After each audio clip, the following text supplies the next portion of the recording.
we in India, of course, have a framework of Dharma as an operating principle, right, which is simply cause and effect, and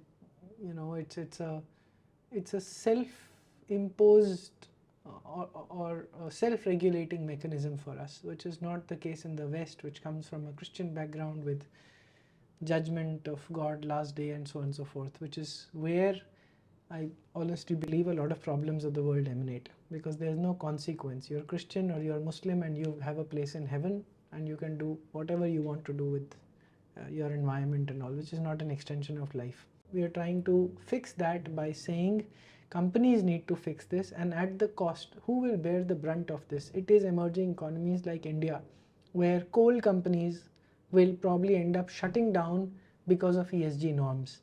While India needs that money, it does by consequence will end up polluting, and at the same time, a motivated government and a leader, we are probably the world's largest now, or the second largest in alternative energies, just by sheer will.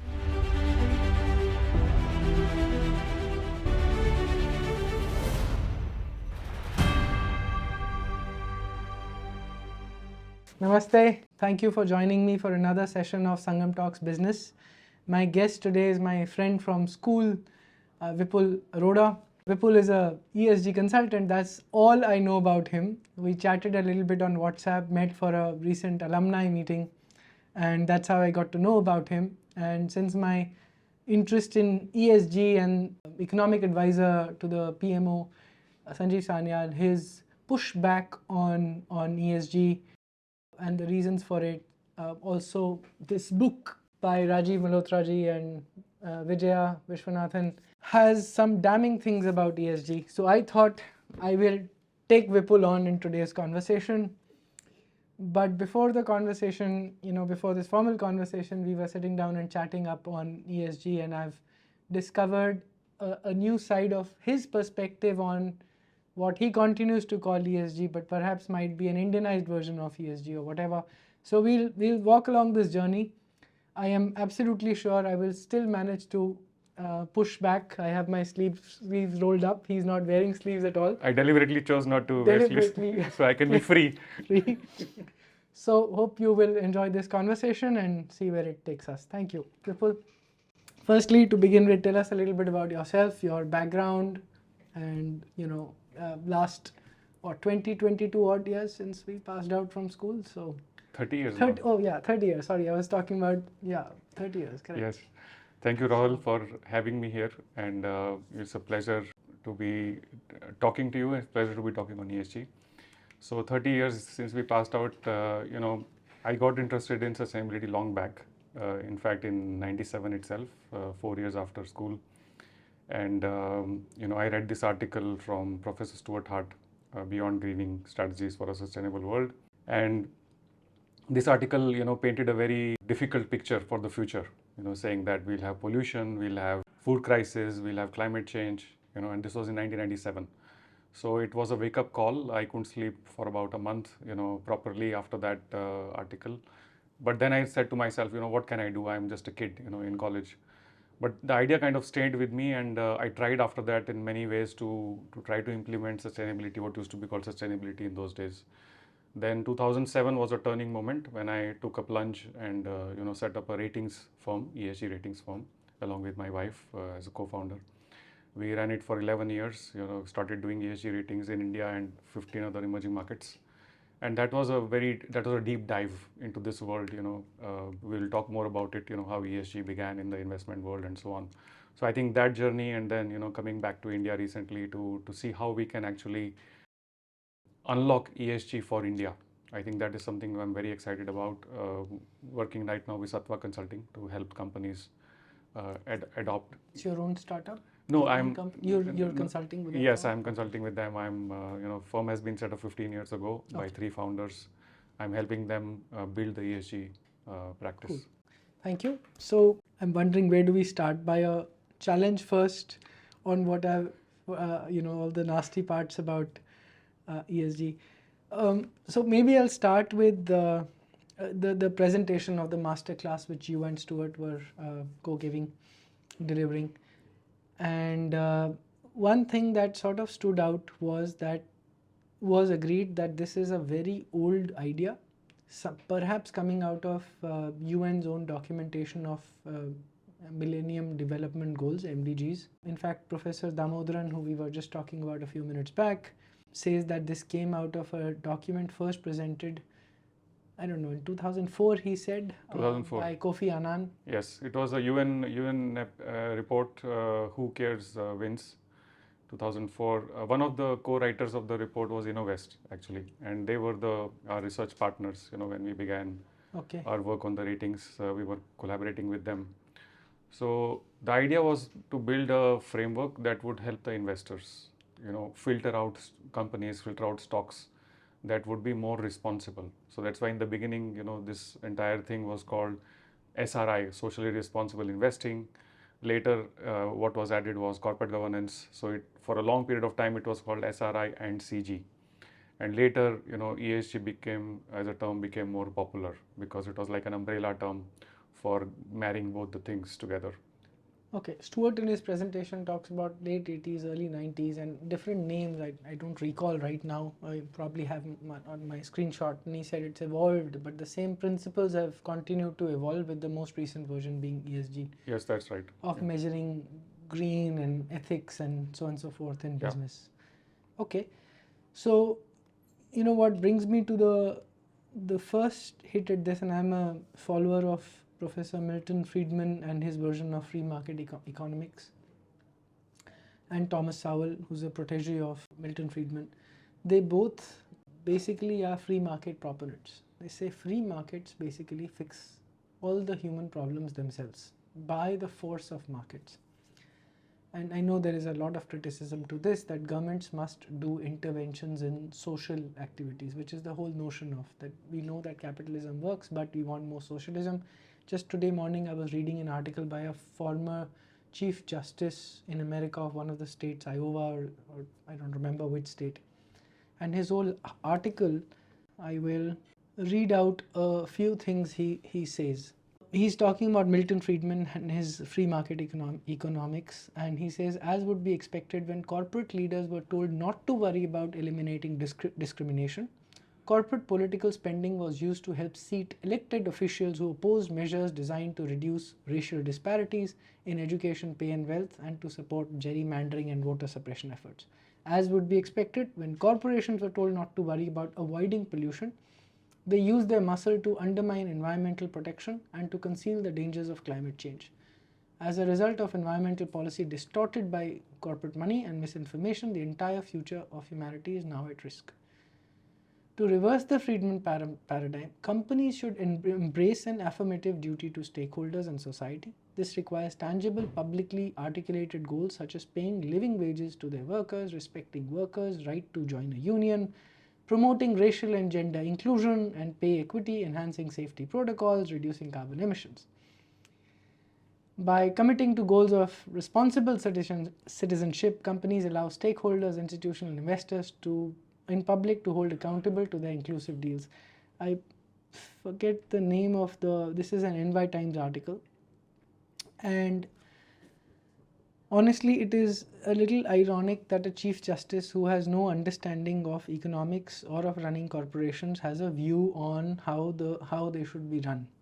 And this is the whole premise of Thomas Sowell and Milton Friedman, that civil society activists do a lot of moral compassing and virtue signaling to basically tell everybody how to do your thing best.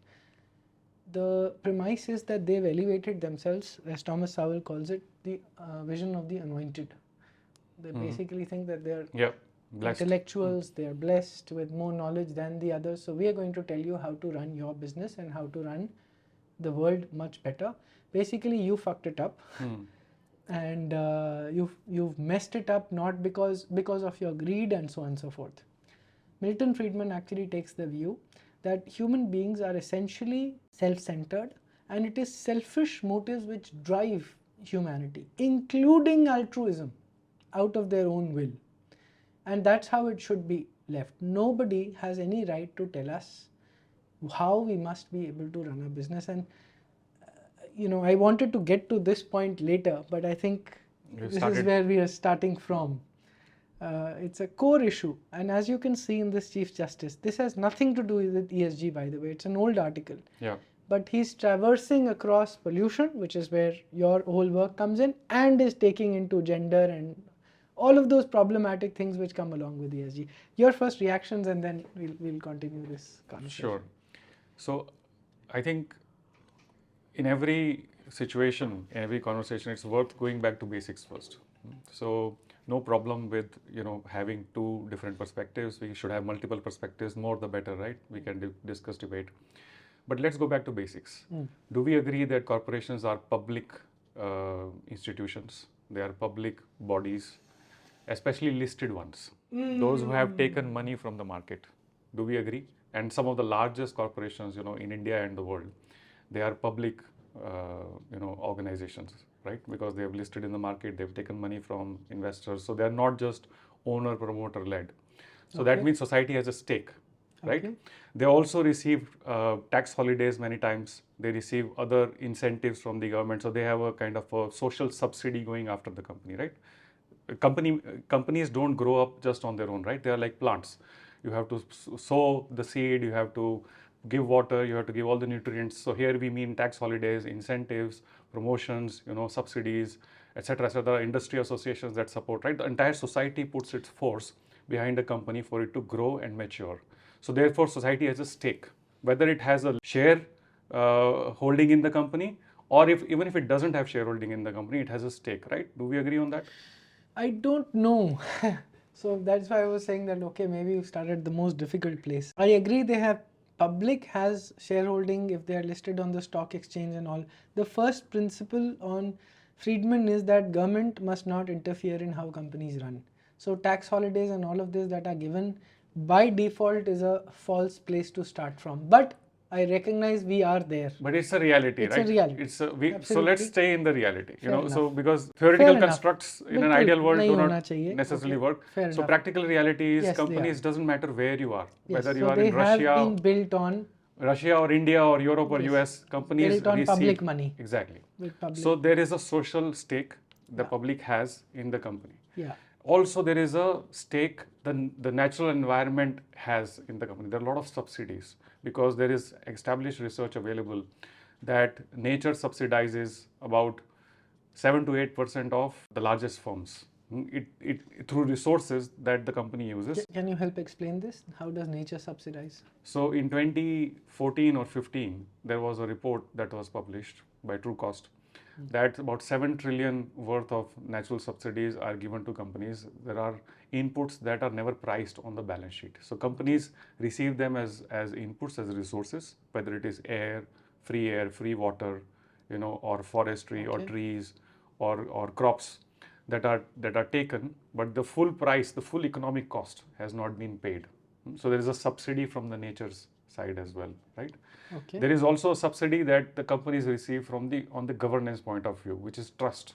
Companies receive trust as a factor for them to do any business, right? They have a license that they receive from the regulator. Obviously, they need to pass certain conditions, of course. But beyond that, there is a trust that if somebody is doing that in the future, they will not betray the society or betray the regulators. Sure. So companies run on a very massive foundation, a huge amount of subsidy and investments being given by the society across ESG. Now, if therefore companies have that, receive that investment, they are also accountable and responsible to give a return on that or at least give an account. Now, there are established ways to do this. There are reporting frameworks. There are the annual report filings, there are audits, and now there are ESG reporting frameworks and ESG reported audits, etc. But beyond that, there are not everything, not all the cost is actually accounted for in the balance sheet. If you look at the balance sheet, the natural subsidy is not showing, the tax subsidy and social subsidy is not showing, and the trust subsidy. That's why there is the term also trust deficit. There is a social issue as well, just focusing on one aspect of the social issue. Actually, two aspects. One, on the customer side, there is a lack of inclusion. Not all legitimate customers are getting supported or serviced by the company. So look at pharma industry, for example. Pharma industry is focusing majority of its efforts on making medicines for people that have the so-called lifestyle diseases, the rich diseases, diabetes, heart diseases, etc. But more than 99% of diseases in the poor world or developing world, they don't even have a medicine. There's not even research happening. That's why there is an initiative called Access to Essential Medicines that came out as a need in the society. Okay. Now so that is on the customer side, but on the labor side also, if you look at, the rich and poor income divide gap, has been increasing globally, and even in India after the reforms that happened in 1991, the trend has been divergent trend. We have a slide, we shared it in the ET masterclass as well as in the webinar. So till 2014, the data shows clearly that the divide has been increasing massively. So basically, and then if you go to the environment, we are very clear, 70% biodiversity has been lost in the last 300 years. We have destroyed forests, we have destroyed trees, we have destroyed half the world's population of birds. The water is getting destroyed in the oceans. Plastics are being dumped there. Even in the space, we are dumping a lot of garbage, right? Leftover satellites and so on. So if you look at now, where is this coming from? Now, obviously, if you look at the economic engine of the world, there is some amount of spending the governments are doing, but the biggest amount of spending or investment or production is coming from the corporate sector. There are 3 million corporates in the world, approximately. Okay. So they are the biggest economic driver. Now, if that biggest economic driver is not measuring what matters, there was a great management Peter Drucker, guru, who said what gets measured gets managed, right? Yeah. If you are not even accounting, if you are not even measuring the true cost of doing business to the society, first of all to the business itself, if business does not know what is its true cost on the environment side, on the social side, on the governance side, it can never manage. There is no way for them to manage. So even projects that get measured, or investment initiatives, or P&Ls that get planned for the next 5-10 years, they are not reliable, they are not accurate, they are not realistic. So therefore, we can be sure that we are not covering that ground. So if you go to the basics, first thing we need to do is start covering that ground, start having a realistic P&L. Okay. And even in this, what does that mean? So even the regulatory standards that we have right now are not sufficient, by the way. That is there is a good news in this and there's a bad news. Good news is there's a lot of ESG regulation now. Thankfully, it helps us take the first step. But it's a journey of 1,000 miles that has begun with the first step, but it's just the first step. We have to take 9,999 more steps, which means we have to take to a true and holistic accounting, first of all. Then the board and the chairman. Sure. How does that happen? Then how do we take air, water, I don't know, trees, crops, forests? We need to start pricing them. We need to start pricing them and taking them in the balance sheet, in the P&L straight away, right away. How would that happen? How do we determine the economic value of having Uttarakhand, which is 50-60% forest? So there is national accounts also, by the way, state accounts, district accounts, country accounts also should be holistic. So we should measure how much is the natural capital we have, by the way, because it's a balance sheet. Every balance sheet has credits and debits. So here what is happening is, in the state of Uttarakhand, sticking to your example, we have so much natural capital, we have perhaps little financial capital, but we are doing a transfer entry. We are converting our natural resources and bringing them into cash and then spending it on projects. But we must show the deficit there. We must show how much trees we are taking over, how much water we are using, how much land we are using. So if we start doing a true accounting of this in the public sector and in the private sector, then we'll at least have a truthful map. We have feet on the ground. So you're saying, firstly, governments are not doing this. Firstly, governments have to start saying, for example, the Amazon forest is disappearing or has been disappearing, or natural forests, thousands and thousands of millions of years old, are being replaced by palm trees in Indonesia and Malaysia to do palm oil. Governments have to start that. Countries have to start that first, right? Not only perhaps measure GDP. So without being there, we are bringing it down to corporations. Exactly. So we have to do it consistently everywhere, because it's unfair for us to ask the companies to do it when we are not doing it in the other sector, because it doesn't make for a like-to-like comparison. Okay. What you're saying then is that the governments continue to measure themselves on GDP and report GDP internationally, but companies somehow have to now report on things like gross happiness index and whatever, Bhutan and other things like that. It's almost like saying that, right? But that's not what I'm saying. I'm saying governments should also incorporate these reporting, dimensions. Okay. It does not matter. We see, it's not a fight for standards and benchmarks. I'm not saying follow a particular standard. I'm not here to promote a standard. We can build an Indian standard. We can build a state standard. We can build an Indian standard. But there are tools available. There are principles available, scientific principles that we can use to build a standard and start doing national accounts of natural capital, social capital, okay, and trust capital, which is the G part. We do it in the government, whether it is national, state, or district, and we also do it in the companies. Yeah. We do it consistently across everywhere. Then we will have a like-to-like comparison. Okay, so see, that already becomes a little bit of a problem to me, because countries like US and others will start failing on this miserably.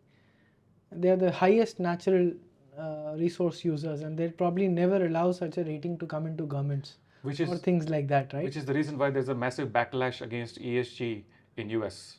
If you notice, there is the massive backlash is calling it woke, calling it leftist, is precisely because there are established industries, there are established firms, especially in the investment world, we call them stranded assets, which is a technical term, but I'll explain it. It means that as investors start to notice some sectors are going to do bad because they are not making enough efforts to switch to energy efficient ways, or to switch their business models, or switch to renewable sources like fossil fuels, like others, then though investors will start to take their money out of those companies, and nobody will remain, holding those stocks. So your entry point into this is still investors replacing the socially responsible investments. That index, are you saying that is where your interest is? You come from an investment background, so you're saying you still want to measure that, say, for public companies or listed companies.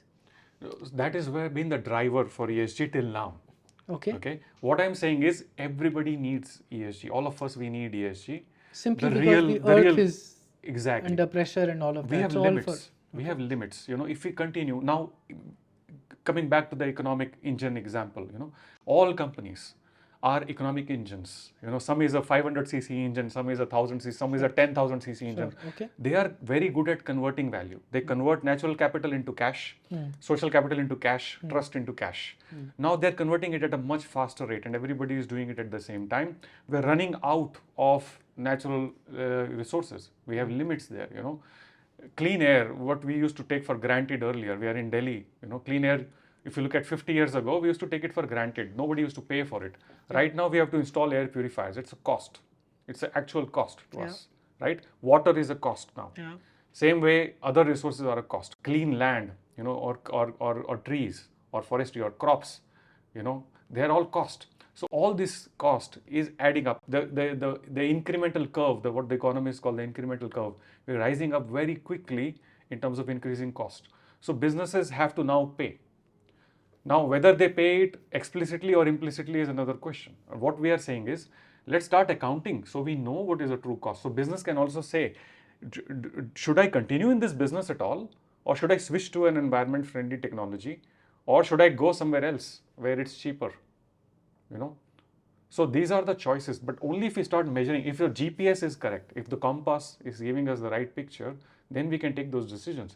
Chairmen, boards, executive managers, they are there to take decisions, but they take decisions based on the data that is coming to them. If the data itself is incomplete, is inaccurate, is not showing the full picture, how can we take good decisions? Okay, I would probably, I'm a little conflicted by this. So firstly, my heart completely goes out to all that you're saying about saving the earth, saving this space, saving our species, clean air, oceans, all of that. At the same time, I know that human behavior is by default fairly immoral.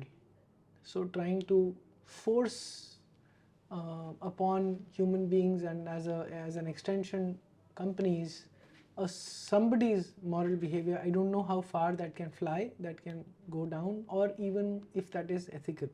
We in India, of course, have a framework of Dharma as an operating principle, right, which is simply cause and effect, and it's a self-imposed or a self-regulating mechanism for us, which is not the case in the West, which comes from a Christian background with judgment of God, last day, and so on and so forth, which is where I honestly believe a lot of problems of the world emanate, because there's no consequence. You're Christian or you're Muslim and you have a place in heaven, and you can do whatever you want to do with your environment and all, which is not an extension of life. And so where I'm going with this is that now we are trying to fix that by saying companies need to fix this, and at the cost, who will bear the brunt of this? It is emerging economies like India, where coal companies will probably end up shutting down because of ESG norms. While India needs that money, it does by consequence will end up polluting. And at the same time, a motivated government and a leader, we are probably the world's largest now, or the second largest in alternative energies, just by sheer will, right? We are beating all the benchmarks we set for, targets we set for ourselves on solar and wind and everything. The brunt of it is not of ESG and others being driven from UN, is not going to be borne by US companies. It is going to be borne by Indian companies. Our coal plants are going to be, the target. Our corporations will have problems. That is one part of it. And the second part of it, that it is not only environmental do-goodism, and I'm not saying that like a slanted comment, I don't know what other term, but there's a whole lot of these social things which are getting embedded, which includes transgenderism to come in. I believe, I haven't studied it, but BlackRock has a guideline for all its investment companies that you must have, in the name of DEI, diversity, equity, inclusion, you must have a transgender on your board. Now that sounds like an absolutely ridiculous reservation type idea, where you have idiots who have no understanding just because they are transgender. Today I'm a man, I feel like a woman, so I become a woman and find my way on the board. I'm not saying transgenders are idiots, I'm saying that I may be an idiot, and just because I've chosen to be a different gender, I can find my way on the board. Now that is totally against merit and meritocracy. So, I mean, what do you do with all this nonsense that comes along with environmental guidelines? I'm good with environmental guidelines, by the way. So there are long question. Yeah, there are a lot of aspects. So let's go through them one by one, Rahul. So I think talking about you're saying the restrictions on growth. Yes. We want that to is grow. Part one. Developing, countries, India, we want to grow. Absolutely, we must grow. Nobody is saying, and I think if somebody tells us don't grow, I think we don't need to hear that, right? We can say thank you very much. We need to grow, it's our time to grow. But the question is, how are we going to grow? So ESG is always about how do we do it? A business can be done in both ways. One can make money through good means, and one can make money through bad means, right? Okay. There is always a choice of ethics, isn't it? Ethics is always a matter of choice. We can live by harming others, or we can live by creating well-being for others, welfare for others, isn't it? So everybody has the choice, whether you are an Easterner or a Westerner, or yes, there is a certain idea of humanism, Vipul, but here is the problem, right? Whose ethics? I mean, you could say pornography is very bad, we were just talking about it, or defense is very bad, which is what you shared, the SRI norms for investors. We'll keep weapons out of this. Okay, great idea, but is there ever going to be a time on earth when there will be full peace? You see, in the Hindu worldview, there is never going to be world peace. That is not a chase Hindus or Hindu scriptures or Dharma Shastras actually ask. Correct. For example, right? So why keep them out? Pornography, as an example, sorry to keep interrupting you. Actually, there is data that with pornography in some states in the US, sexual crime has gone down. There's data to prove this. So why interfere with how people and what people like? Finally, companies are coming up to only service what people are asking for. Yes, you just like we have, I agree, we have income tax and other regulation. We can have regulation on companies that you can't just go around massacring forests, for example, and do your thing. React. So I'll take this. Let me go back to the example. So there are two ways of doing things. There is the way in which we create good for others and for us, everybody, and there is another way which is good for us in the short run, but harm for us in the long run, and harm for others now and in the long run also. These are the two clear choices. ESG doesn't tell us what we need to do, it tells us how we need to do. So we decide, we need to grow, we should grow, India's economy should grow. But are we going to grow harming ourselves, or are we going to grow through well-being of others? So should we need to ban coal? Coming to your precise question, no, we don't need to ban coal. It is a greenwashing version of ESG that is impractical. That we don't need weapons, we don't need coal. What is that greenwashing? Greenwashing version is when greenwashing version in a simplistic, sense I can share with you. When you don't address the core of the issue, but you stay on the periphery, you try to put focus on the frills, beef up the frills, but you're not focusing on the core of the issue. Core you're not addressing. Example? Help us with examples of what. So we were talking earlier about this, this company that we rated earlier, Petrobras. I'll come back to that example just to show that, so all rating models would rate 500 data points, for example, on an oil and gas company like Petrobras, Brazilian oil and gas major. Now they had a good rating. They had in 2012 they had a very good rating. They had raised the world's largest IPO, $70 billion, etc., based on a good rating. Everything was looking good, but which means there were benefits, there were other things. But when we looked at their health and safety track record, which is the most important indicator for an oil and gas company, especially if you raise a lot of money, right, a responsible approach of that would be, we have units that are very old, 20, 30 years old, they have not been maintained. Let's put that money there to improve those units, to bring new machinery, to invest in training of the labor. First of all, convert contract labor into full-time labor, because 80% labor was contract labor, 75 to 80%. That is the most responsible use of money. They were not doing any of that. They went and started investing in offshore oil and gas drilling. Offshore, which is very risky, where they didn't have a proven track record, where BP, the world's biggest, most well-capitalized firm in the world in oil and gas, they had the major disaster in 2010, where they lost so much money because one oil went bad, exploded, and there was a disaster there because they did not maintain it very well. So this is irresponsible use of money. So here again, it's an ethical choice. You've raised 70 billion IPO.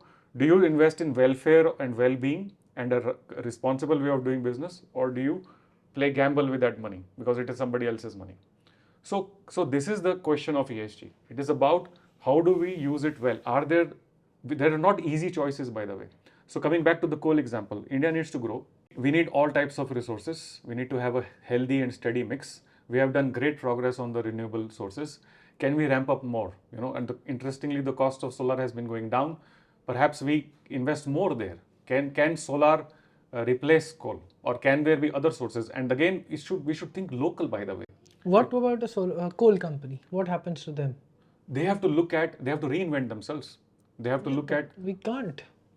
40% or 60% of India's energy still runs on coal. Yes. We badly need it. So gradually, can we reinvent ourselves and move away from coal? Because we know it harms us, it harms the nature. Sure, but what if we start rating Coal India, for example, then its stock price is going to crash if we were to follow ESG guidelines, because for the next 40-50 years, we don't think we can move away from coal. Exactly. So can Coal India ask this question? Do we have to be defined as a coal company, or can we be an energy company? And can we look at capturing alternative sources of energy? Okay, but in that case, they will stay relevant in the next 40 years, right? Can they use? So right now they're earning a steady bit of revenue, right? How are they reinvesting that revenue, that margin that they have? Can they reinvest in doing R&D? I want to know how much R&D investment and expenditure Coal India is doing from its margins to invest in alternative sources. Look at new sources of energy, invest in some scientific research in Indian institutions, create some startup prize. Why would you want to do that? To look at alternatives, because we know. Why? Let Coal India die if it's not surviving beyond 40 years. That's an option as well. Yeah, but why? Why is that a problem that we have to keep companies alive? No, we don't have to keep companies. I'm saying if you are it depends on who's taking this decision. If it's the board of the company, they would want to stay relevant, so they can do this.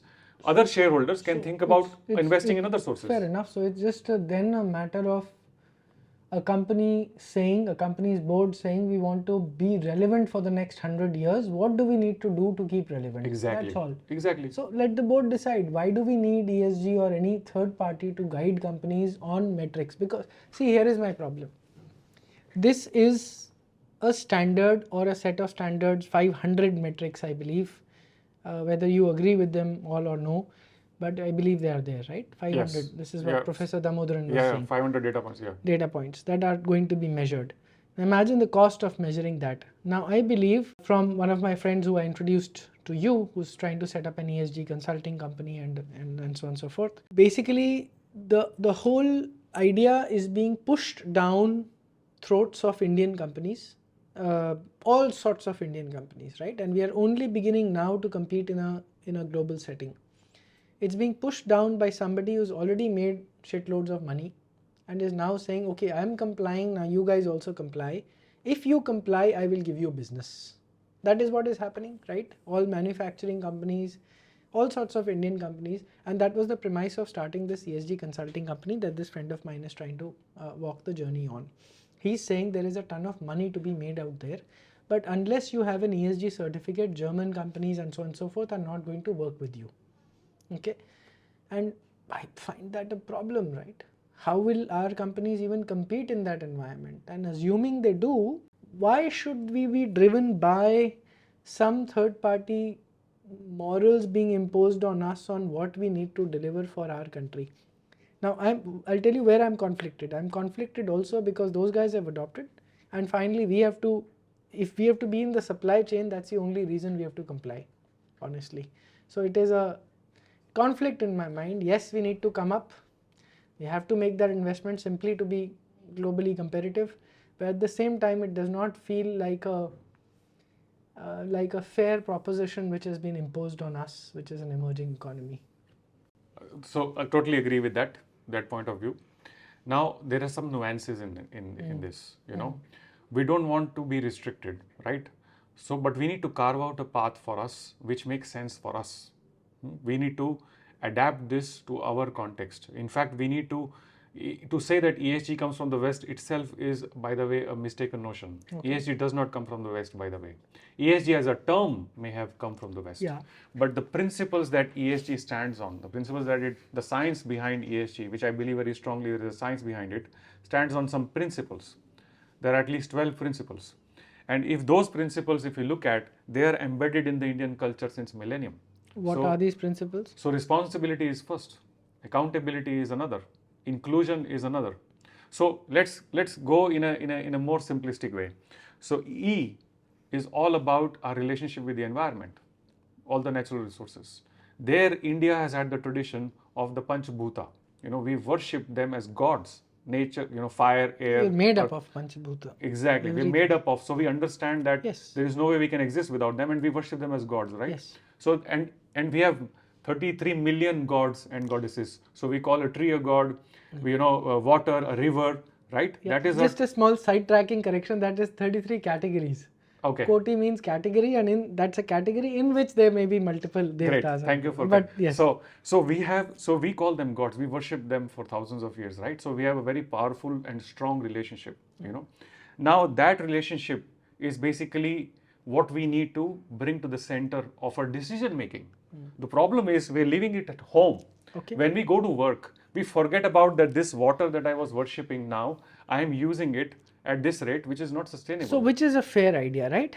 That Coal India must also measure on some values which are not only money but also some natural resources, so even if it is drawing coal out from the earth. Exactly. So let me complete the entire perspective, right? We have like two questions. Okay. We need to answer them first.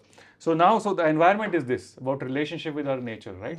The second is social, where you can summarize it in one statement, which is Vasudev Kutumbakam, which was our G20 theme as well, right?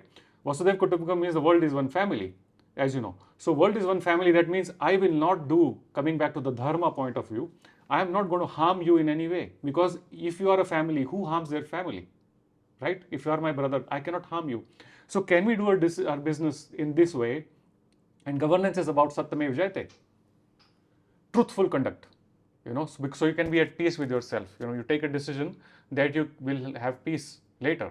Don't misrepresent, don't misreport, don't mislead the market. So in these principles, you can summarize ESG. This is as Indian as it gets. You can't get more Indian than this. Now the only problem is it has been put on a wrapper which is being called as a Western wrapper of ESG. But I'm saying discard the wrapper, forget about it.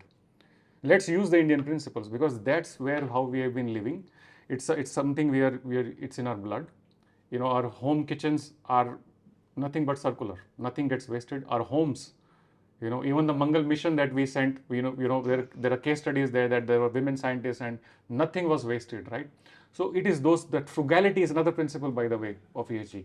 So if we apply to these principles in our everyday living, in our decision making, we can actually show the way to the world. The tables can be turned here. Instead of the West right now, as we perceive, coming and telling us, hey, you do this, we should actually be teaching the world that this is how you need to live, because this is how we've been living for thousands of years. So we should have our own ESG 2.0 and call it Indian ESG 2.0, whatever. Exactly, Indian ESG or life or whatever you want to call it. That is our answer to the world. And so therefore, I'm a big fan of setting our own standards. I'm all for it. We should set our own standards. So in the supply chain, coming back to your second question about MSMEs and supply chain, that it's a cost to our growth.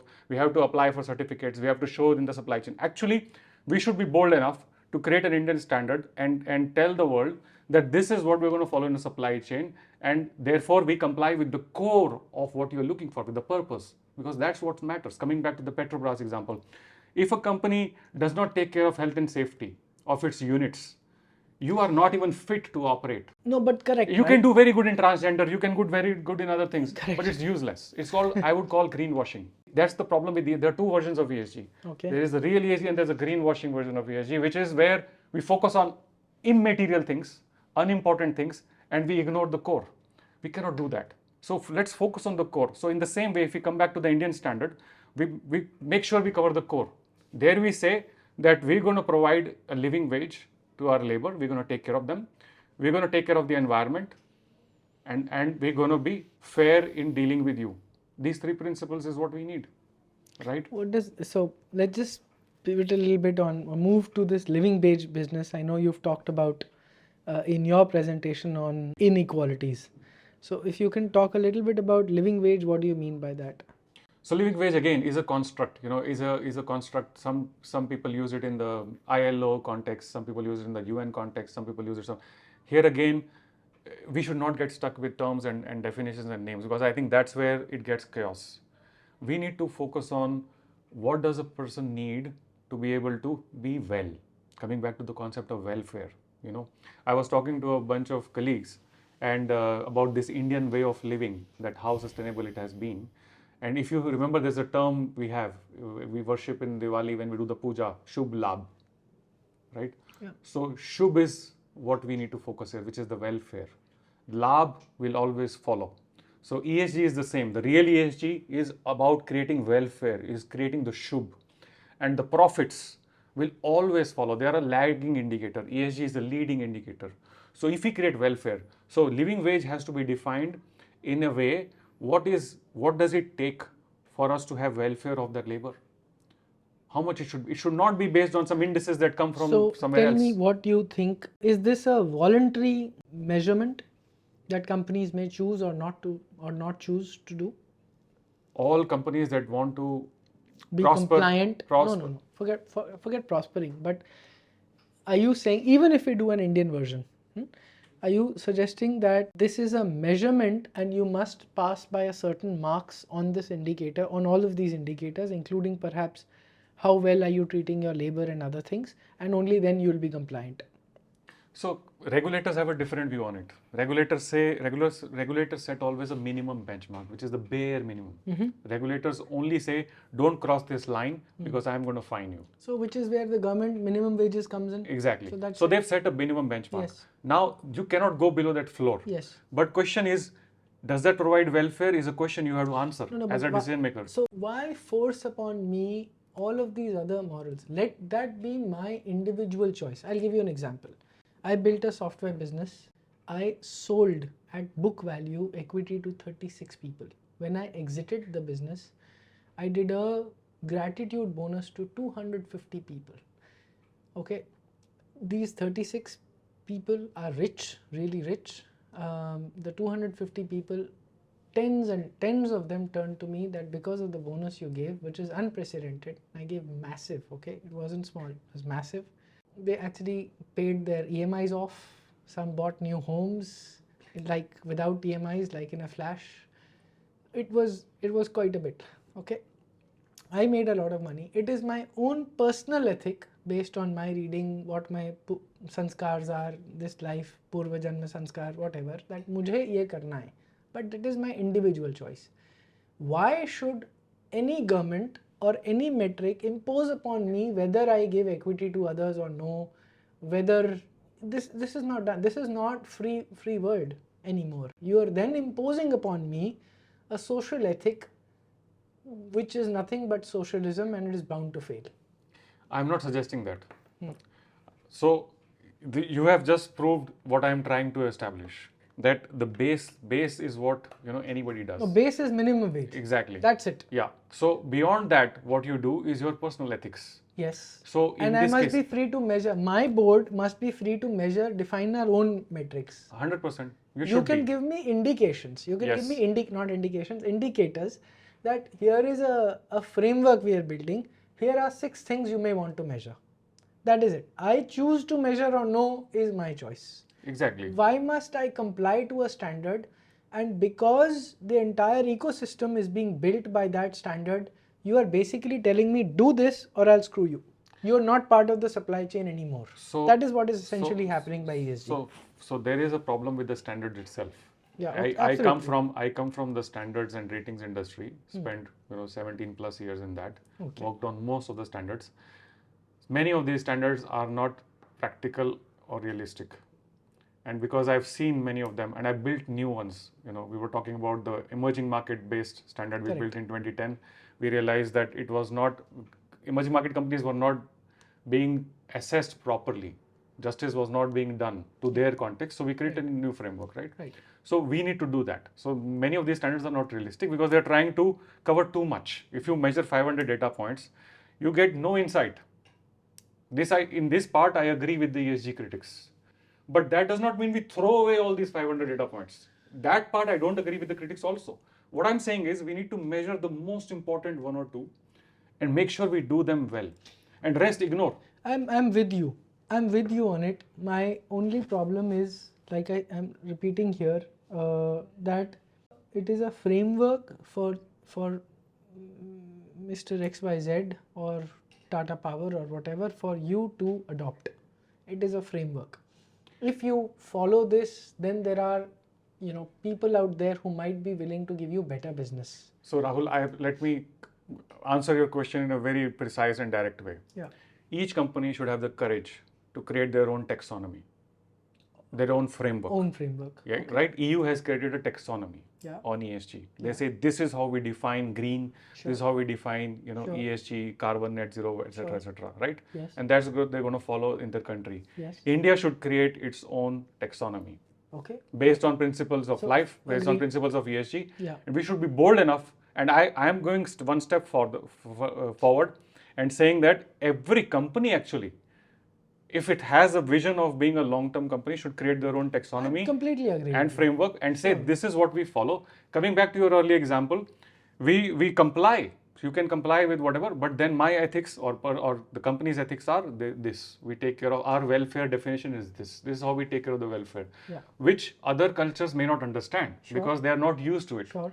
But here we have other metrics that are more important. Sure. Some business, for example, my own business earlier, Srijan Technologies, for example, I may say I actually measure whether I have given equity to X number of people, right? And there is no benchmark for this. Exactly. I searched, by the way, when 10 years back when I was building my business, I searched on cooperatives. Is there a framework I could go and adopt? Actually, a framework would help. But a framework that here is how you could, for example, dilute equity and make others shareholders. There should be suggestive frameworks. Suggestive. But if they become forced upon me, that I'm just totally uncomfortable 100%. So the ideal would be in industries with a certain type and size of companies and certain technologies, we should have suggestive frameworks saying please use this, but please adapt it. Fair enough. It should not be prescriptive. It should be suggestive. I agree. And then people should adapt based on their condition because nobody can come and dictate. Like you sold your company and you had the good heart, you had your ethics to do it, but nobody was telling you. Yeah. But that's your personal ethics. Yeah. That's, I would say, truthful governance, because it's something that you wanted to do to be in peace with yourself. Yeah. That's it. I mean, all of my life, generally, we were talking about Tatas has been inspired by J.R.D. Tata. What comes from the people must go back to the people many times over. I don't think it went. I don't know if it was many times over or whether J.R.D. Tata gave it many times over, but at the same time, at least it's the only measure is that share what everybody is helping create. Exactly. Essentially that. And they've institutionalized it, by the way. So in my recent book, so the case study is about how they, Tata Sons, 2/3 shareholding is with Tata Trusts. Okay. And all the profit actually goes to Tata Trusts. But that is a family-owned trust. Yeah, but it's reinvested back in the society. Majority I'm of not that. Sure. No. They hold a lot of. I don't know about that.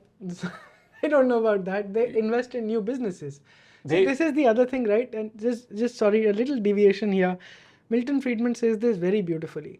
He says all the rich people, when they get rich, see your whole point about income inequalities, all the rich people of the world do not sit with money under their pillows.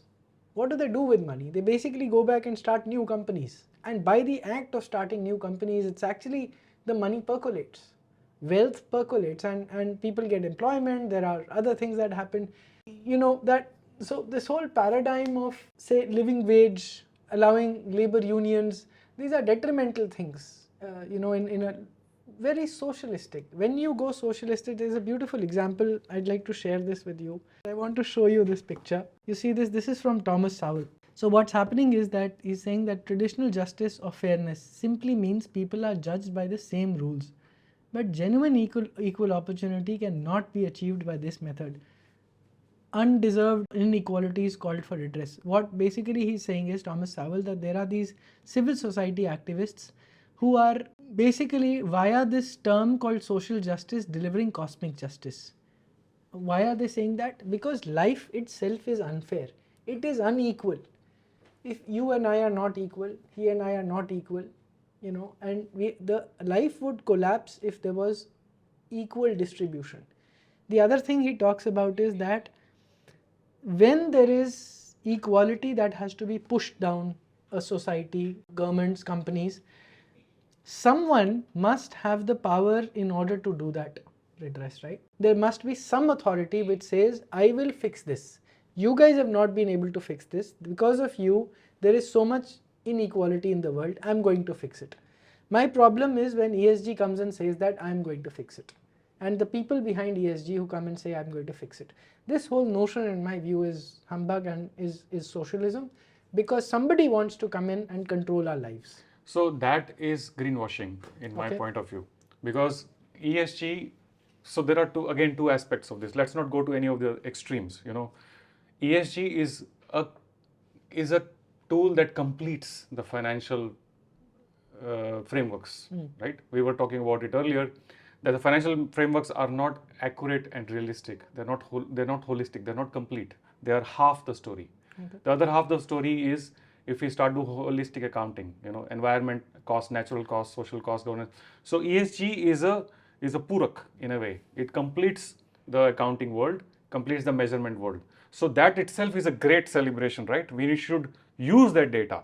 Yeah, right? I am with you that we should measure. We should measure. We should have our own frameworks. We should do good frameworks, but allow companies to take whether they want to follow it or no. Exactly. Suggestive, but not coercive. Suggestive, but not prescriptive. Not prescriptive, not coercive. Exactly. Right now, ESG is coercive.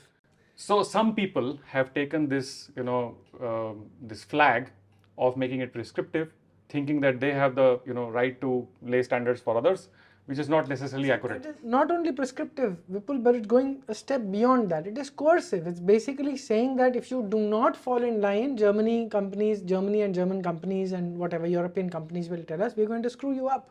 We're not going to do business with you. Matlab, I find this coercive, right? This is, tomorrow they will say, if you don't have a transgender person on your board, I will not work with you, which is, by the way, what BlackRock is doing. By this book, it's documented in this book, Snakes in the Ganga, that BlackRock has actually started doing that. So that's not correct.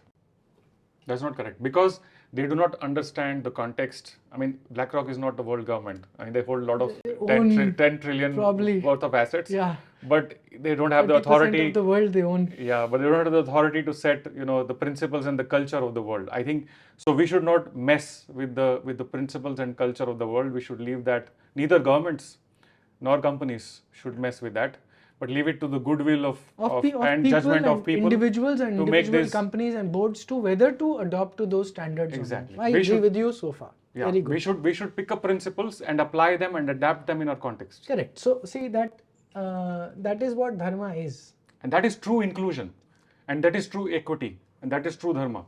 That is Yeah. I don't ESG छोड़ देते हैं एक minute धार्मिक governance बोलते हैं एक second के लिए but that is what it is. Exactly. After whatever talking about the science and the act of creation and all the morals and everything, when Arjuna is asking Krishna in the 18th chapter, he says, I have told you everything that could have been done, please make a choice. Exactly. He's not being coercive. He's not forcing. He's not telling you I'll screw you up and throw you in hell if you don't listen to me, which is unlike the Christian God and the Islamic Allah, who basically throws people in hell if they are not going to follow one or the other's principles. But here is Krishna himself saying that you do whatever you want to. I have given you a framework to think about it. As long as this is a framework for people to follow, I agree, we may have forgotten our dharmic principles while doing business. And yes, we need to look at that, which may have welfare, which may have social welfare, people welfare, environmental welfare. But even the permission to mess with the environment is a choice in the hand of individuals. There can be regulation for it. That's perhaps. No, in the end, everything is a choice. Yeah. This is like one more tool. It's a weapon. Like in India, we used to have those, astras. This is one more weapon, astra, in our to our use. We can use it for good. We can use it for bad. Unfortunately, some people end up using for very few people end up using for good. Most end up using for bad, either in the form of greenwashing or coercing or prescribing to others. But that's not how it needs to be used. Good conversation. I think where you and I agree that there is a sort of a dharmic framework, whether I hate your usage of the word ESG. I think you should define your own, take the leap, be a leader and help India define its own ESG 2.0, whatever standards, where S does not mean transgenderism and DEI and whatever else. We can certainly think of a better I word. think you Life is whatever. a very good framework. Yes, we were talking about it. Yeah. I think Life is a very good there is framework. an opportunity for people like you who spent all your life and career in building in governance frameworks and things and your skill. I absolutely think you should take the lead and wish you all the best in doing this. And I think we also agree that this needs to be suggestive, not prescriptive, certainly not coercive. You agree with that? Absolutely not. Then we can Because happily close this conversation so far as you. One of the coming back to the principles, 12, right? Okay. One of the principles of ESG is do no harm, which is again a dharmic, origin in that, which is an Indian origin. That if we do violence, which Mahatma Gandhi used to talk about non-violence, right? So if we do violence to whether it's nature or to other people, it can never be ESG, or to ourselves, it can never be ESG. So any form of violence, if somebody is prescribing or forcing us to apply any of these concepts, that itself is premised on violence, and therefore it's not ESG by definition. Okay. So once again, suggestive, whether somebody builds arms and engages in what somebody else may judge as violence, in my view, it's okay, because that's there. There will always be wars. Somebody will always be engaged in building weapons. So violence, again coming to violence for defending ourselves, even the law allows it. In self-defense, we are allowed violence, but violence to kill others just for the sake of killing is illegal, is not. Fair enough. Yeah, So- anyways, so that it's the comes same- under general law of countries and Yeah. whatever else. So it will fall within And the the law. dharmic definition is also this, right? If you have to defend, Krishna was saying the same thing, that if you have to, now to defend your rights, you have to fight, Yeah. but otherwise we should not fight. So it's well, the same. Well, people judge Krishna on coercing Arjuna to pick up his weapon and fight. They blame him, but of course he didn't. He actually left it to him Exactly. in the end. So in the same way, I think the choice is ours.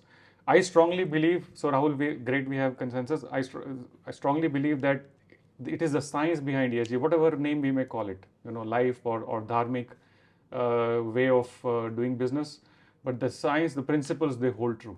If we want to build a long-term sustainable business that continues to create value for the owner, promoter, all the stakeholders and the society, there is no other way you can build it without these principles, because it's the principles that we have to focus on, not the frameworks. Frameworks are only a map.